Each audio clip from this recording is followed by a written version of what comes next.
నమస్తే, జై శ్రీరామ్, భరత్ మాతాకి జై, వందే మాతరం. నేను మీ విలాసాగరం రమేష్. ఈరోజు 29 మార్చు 2026 ఆదివారం 11 గంటలకి వీడియో వేస్తున్నా. తిరుమల, కాణిపాకం, కళ్యాణ వెంకటేశ్వర స్వామి దర్శనాలు అయిపోయినాయి సార్. రిటర్న్ టు జగిత్యాల్లో ఉన్నా, రూట్లో ఉన్నా. ఒక వారం రోజుల నుంచి సోషల్ మీడియాలో ఒక వార్త వైరల్ అవుతుంది. 2 రోజుల నుంచి అనుకుంటున్నాం మన కొండపైన వీడియోలు తీసుడు ఇబ్బంది అయితే అని తీయలే. అందుకే కొండ దిగిన తర్వాత వీడియో వేస్తున్నా.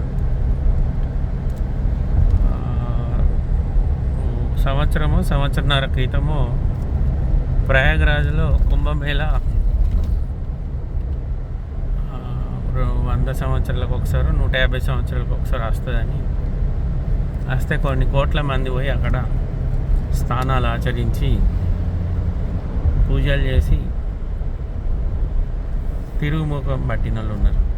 కొంతమంది అప్పుడు ఇన్స్టాగ్రామ్ పీక్ స్టేజ్లో ఉంది. సోషల్ మీడియాలో అక్కడికి సంబంధించిన కొన్ని రీల్స్ వీటిని షూట్ చేసుకుంటా ఇన్స్టాగ్రామ్, ఫేస్బుక్, యూట్యూబ్ ఇట్లాంటి ఆన్లైన్ మాధ్యమాలలో అప్లోడ్ చేసారు. అందులో అనుకోకుండా ఒక అమ్మాయి, అక్కడ వాళ్ళు వృత్తిరీత్యా పూసలు అమ్ముకునేటోళ్ళు, వాళ్ళది హిందువులు, కాకపోతే వాళ్ళ కులం అవి మనకేం తెలియదు.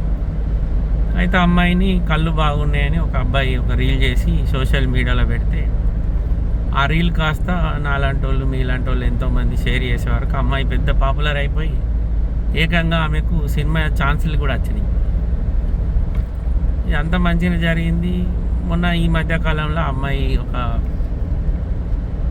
వేరే మతానికి సంబంధించిన అబ్బాయిని పెళ్లి చేసుకుంది. సరే, ఓకే. ఏ కుటుంబంలో అయినా తల్లిదండ్రులు కష్టపడి పెంచిన వాళ్ళు, అమ్మాయి పలానా మతం అని కాదు, ఎవరిని పెళ్లి చేసుకున్నా ఇంటి వాళ్ళకు నచ్చది. వాళ్ళ తండ్రి పాపం ఆయనే వ్యతిరేకించిండు, అయినా ఆమె పెళ్లి చేసుకుంది, అయిపోయింది. సోషల్ మీడియాలో ఆమె మీద బాగా మంది అప్పుడు ఆమెను నువ్వు ఒక ఐశ్వర్య రాయ్ లాగా ఉన్నావని అందరు మెచ్చుకొని సోషల్ మీడియాలో పోస్టులు పెడితే పాపం ఆమె అప్పుడు పబ్లిసిటీ బాగా వచ్చి ఆమె ఫేమస్ అయింది. ఇప్పుడు అదే సోషల్ మీడియాలో ఆమెను ట్రోల్ చేస్తే ఆమె కోపం వస్తుంది. ఏ సోషల్ మీడియా ప్లాట్ఫామ్ వల్ల నువ్వు ఫేమ్ అయినావో వాళ్ళే మళ్ళీ నన్ను ట్రోల్ చేస్తురని ఇప్పుడు కొంచెం బాధపడుతుంది. అయితే ఆమె ఒక 2 రోజుల క్రితం 3 రోజుల క్రితము సోషల్ మీడియాలో ఒక పోస్ట్ పెట్టింది.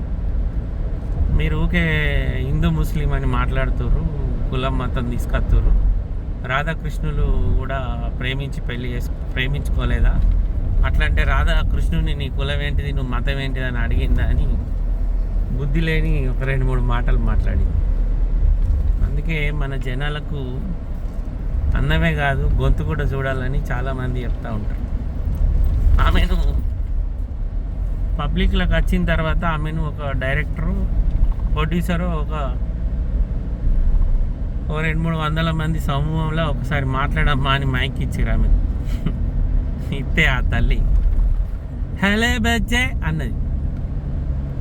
ఆ వీడియో చూసి అంటే సార్ నేను ఫస్ట్ నుంచి ఆమె అందమని ఆమెను బాగా గొప్పగా చూపెట్టారు. నాకైతే ఆమె అందంగానైతే కనిపించలే. ఆమె దగ్గర ఉన్న అందమైనది ఉందంటే ఆమె కళ్ళు ఒకటే, మిగతా అన్ని విషయాలలో ఆమె జీరో. ఆమె కంటే మన తెలుగు సినిమా ఇండస్ట్రీలో మన తెలుగు వాళ్ళు, తెలంగాణ నుంచి, ఆంధ్ర నుంచి ఉన్న అమ్మాయిలు హీరోయిన్కి ఫ్రెండ్ లాగా క్యారెక్టర్ చేసేటోళ్ళు, లేకపోతే హీరోకు చెల్లెలాగా చేసేటోళ్ళు 100ల సంఖ్యలో అమ్మాయిలు బ్యూటిఫుల్ ఉన్నారు. హీరోయిన్కి ఏం తక్కువగా లేకున్నారు. కానీ మనం ఏం చేసినామంటే పూసలు అమ్ముకునేటామని మనం ఫేమస్ చేసినాం. ఆ పూసలు అమ్ముకునేటామె ఫేమస్ అయినాక ఆమె ఇప్పుడు మనకు రాధాకృష్ణుని లవ్ స్టోరీ గురించి మనకు చెప్తుంది. రాధ ప్రేమించింది కానీ రాధాకృష్ణుని అడిగిందా నువ్వు హిందువా ముస్లిమా అని, ప్రేమకు అవేముండే అని అన్నది. సరే అమ్మా, నీకు ఆయన నచ్చిండు, నువ్వు పెళ్ళి చేసుకున్నావు, నువ్వు చల్లగా బతకాలి, మీ ఆయన నిన్ను మంచిగా చూసుకోవాలి, మీ సంసారం మంచిగా జరగాలి. రేపు మళ్ళీ నీకు ఈ మతం అడ్డం పెట్టుకొని ఆయన నిన్ను మతం మారమని అడుగుడు, లేకపోతే నువ్వు మతం మారినాక నీకు 2 పిల్లలు పుట్టినాక ఆయన నువ్వు ఉండంగా ఇంకోళ్ళని చేసుకున్నావు, అట్లా ఉండొద్దనే ఉద్దేశంలో మీ తల్లిదండ్రులు నేను అభిమానించిన వాళ్ళు కొంతమంది సోషల్ మీడియాలో నీ గురించి ట్రోల్ చేసి ఉండొచ్చు, అందులో ఏం తప్పులేదు. ఎందుకంటే నిన్ను స్టార్ చేసిన వాళ్ళే ఇవాళ నిన్ను ట్రోల్ చేస్తారు. నీకు స్టార్ చేసి వచ్చినప్పుడు ఆనందం, ఇప్పుడు నీకు దుఃఖం వస్తుంది ట్రోల్ చేసేసరికి. అంటే మనల్ని అభిమానించేటోళ్ళు మనల్ని ద్వేషించుకోవడానికి పెద్ద టైం పట్టది అని నీ ద్వారా చాలామందికి తెలివి ఇప్పుడు వచ్చింది. చాలామంది ఏమనుకుంటారంటే సోషల్ మీడియాలో కొంతమంది ఫాలోవర్స్ రాగానే మనల్ని మించిన వాళ్ళు మనమే తోపు అనుకుంటారు. ఇవన్నీ నడవంత స్త్రీ లెక్క, ఇవాళ ఉంటాయి రేపు ఉండే గ్యారెంటీ లేదు. కానీ మనకి ఏ పని వస్తుందో ఆ పనిని మాత్రం పర్ఫెక్ట్గా చేయాలి. చేయకపోతే మాత్రం మనం ఫ్యూచర్లో ఇట్లాంటివి ఎదుర్కోవాల్సి వస్తుంది. ఆ మధ్యకాలంలో మా దగ్గర ఒక సోషల్ మీడియాలో ఒక మహిళ హీరోయిన్ విషయంలో మధ్యలో పోయి 24 గంటలు టీవీలో వాళ్ళ స్టోరీలు వచ్చింది.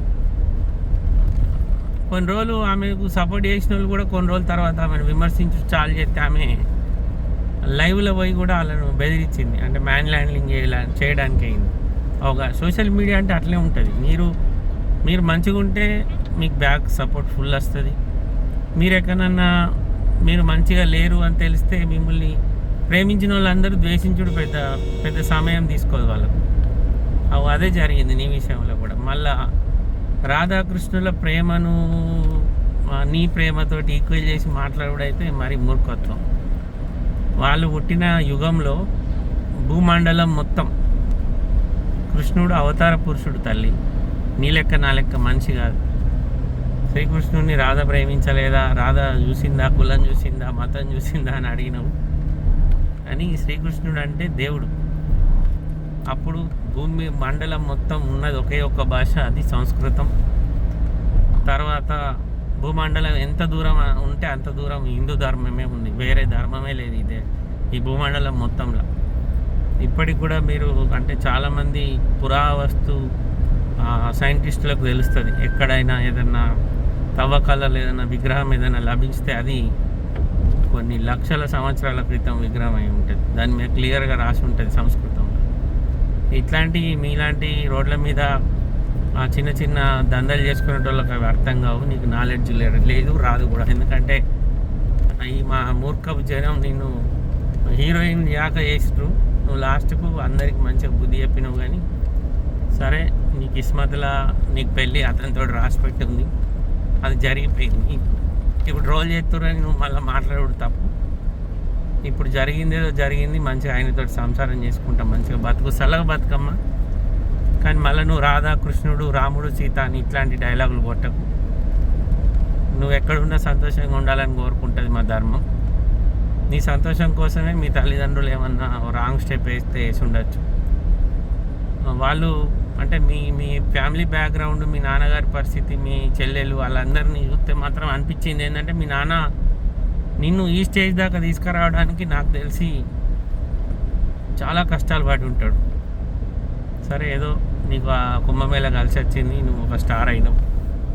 స్టార్ అయినాక నిన్ను సోషల్ మీడియా ద్వారా నిన్ను తీసుకొని ప్రొడ్యూసర్గానో డైరెక్టర్ చేసిన వాళ్ళం కూడా అప్పుడేమో దేవుడు నాకు తండ్రి సమానుడు అని చెప్పి ఇప్పుడు నన్ను ఇక్కడ ముట్టిండు అక్కడ ముట్టిండు అని కూడా నువ్వు మాట్లాడినావు. అంటే నువ్వేమనుకున్నావంటే ఇప్పుడు నీ ఎదురుగా ఓ మైక్ పెట్టుకొని మాట్లాడితే నేను చెప్పిన జనాలు వింటారు అనుకుంటున్నావు.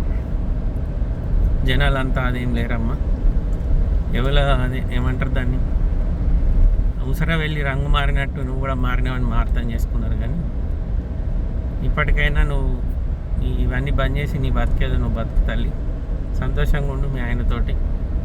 భవిష్యత్తులో నీ ద్వారా మళ్ళీ ఎట్లాంటి సోషల్ మీడియాలో పోస్టులు నాకు అన్యాయం జరిగింది ఇతనితో అని రావద్దని మనస్ఫూర్తిగా కోరుకుంటున్నాను. ఓకే సార్, ఏమన్నా తప్పు మాట్లాడితే సారీ. మళ్ళొకసారి అందరికీ జై శ్రీరామ్.